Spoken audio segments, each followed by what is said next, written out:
Hello and welcome to Little Lane Urban Homestead.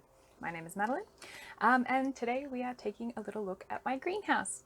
So you'll probably be aware that there are a number of different kind of greenhouses that you can get to. There's the really expensive ones which are all lovely and glass and like every gardener's dream. And then you've also got this kind of structure which is a perspex aluminium frame. And then you've also got more of the classic like black tubular frames with the green plastic over the top, and they're kind of more your entry level. This one I found has been really good in comparison to that entry level one. I went for a little bit more of an expensive one, albeit I did pay for it over an extended period of time, so I can more justify it to myself. We did settle on this one after having a look at the reviews on the number of different kinds, and that this one overall kind of gave you the best value for that mid-range. It had essentially room to grow, and every gardener will kind of know that when you start to fill a greenhouse, you always wish that you had more space. In here, we're sort of just coming out of winter and into peak growing season, so we're starting to germinate some seeds over here. We're hoping that we're past the worst of the frost, but you're not really too sure, so just got to be a little bit cautious and wait it out and don't get too keen, because here where I live, we have a number of fake springs where we think that the weather's warming up and then it just frosts again and everything dies. So it's definitely worth waiting where I am. We live in climate, I think it's 8. So it is quite a cool climate comparatively, but we also do get quite hot summers. So this is the interior of my greenhouse.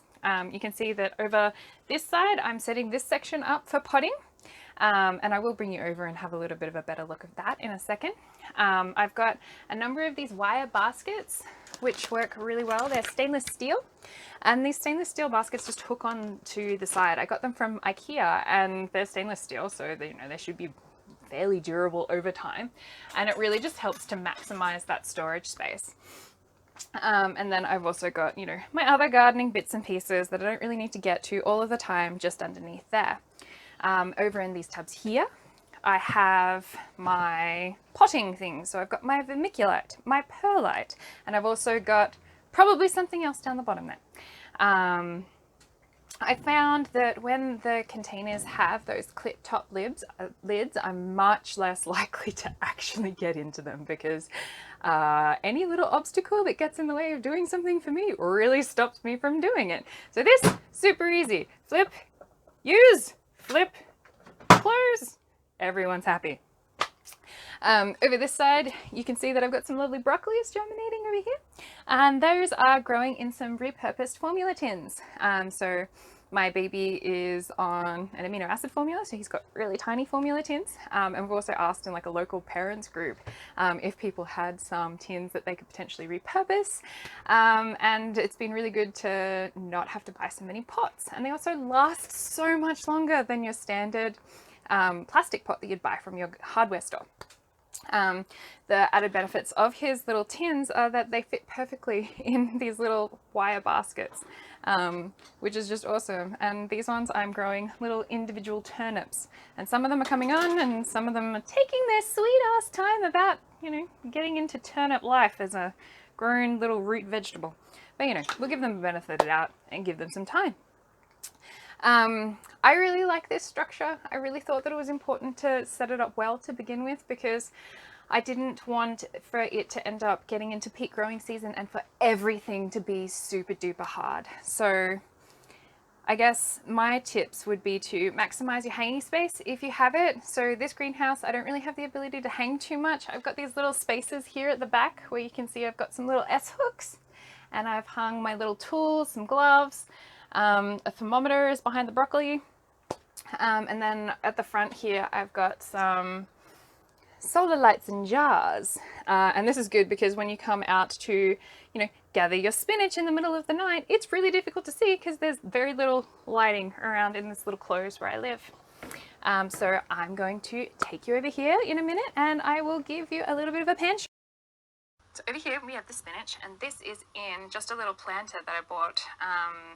It's just a really small one, but it just helps to protect them from all of the creepy crawlies that are out in the garden. And I was thinking that I'd plant them in here just so I had a guaranteed crop throughout.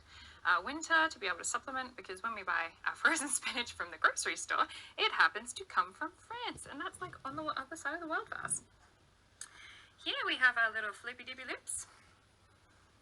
So you can see, got your vermiculite, perlite, and then mystery. Oh, dynamic lifter. Dynamic lifter is great. And then we have some fertilizer, some coir, seed raising mix, potash, and something else. I don't remember what it is. And then we've got broccoli. And then this is a loquat. And the turnips. Oops, that's not in focus.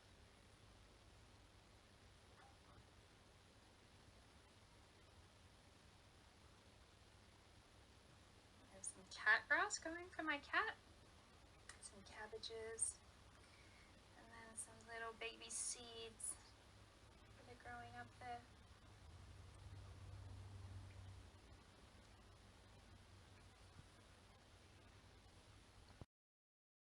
So if you like that little greenhouse tour, please like and subscribe and stay tuned for more bite-sized gardening videos.